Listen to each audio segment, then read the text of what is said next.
मैले चाहिँ आज यो भिडियो के होइन तपाईँहरू सबैजनालाई डेडिकेट गरेर जो जो चाहिँ अहिले नेपालमा हुनुहुन्छ अनि पछि चाहिँ जापानको लागि एप्लाई गर्दै हुनुहुन्छ भने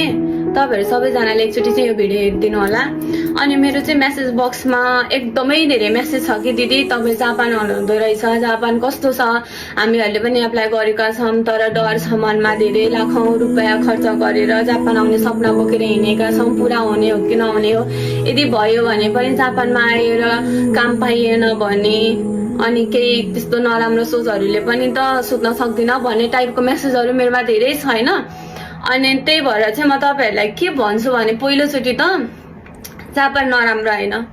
धेरै राम्रो देश हो, एकदम विकसित, सबै कुराहरूमा राम्रो छ।